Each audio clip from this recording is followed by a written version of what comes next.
Zay ny amin'iny fa tahorinan'ny fitsidihan'Andriamato rakoto mamonjy nepatraika amin'ny sitrany fifandraisan-davitra ny postrariny teknôlôjia vaovao nosy Maurice dia fantatra fa isorinasa mauriciana mikirakira sy mahafeny fifandraisan-davitra ary ny teknôlôjia vaovao ho avy eto amintsika ary nonona fa dia isy ny tolotrasa mahakasika an'izany.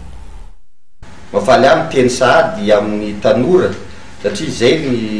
programme efa napetraky ny filoham-pirenena Rajonary mampianina hoe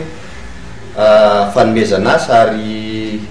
tanterahanay ato amin'ny gouvernement tatarian'ny Premier ministre Kolo Roger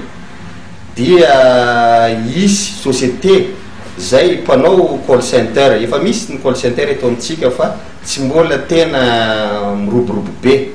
ka ny Mauritius Telecom zany amin'ny filiale zay CSL ny anarany dia alohan'ny ty faran'ity taona ty zany dia isokatra eto Antananarivo moa zany ao amin'ny Tour Orange zareo no ipetraka ka anao recrutement na tanora zany hiasa amin'izany call center zany. Eto moa zany dia tsindriko fa tsy hoe ho 4e opérateur Mauritius Telecom na ho 5e opérateur en téléphonie eto fa ny filiale n'izay asa momba an'io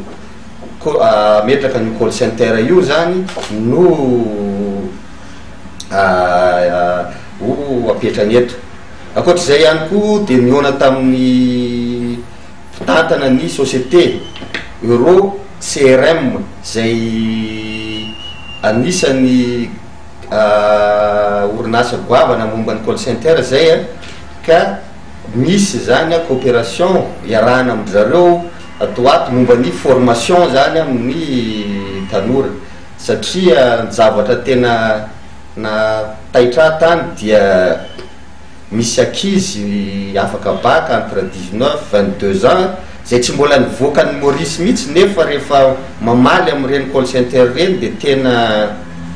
ohatra ny olona lehibe tany Europa tany zany ny fiteniny.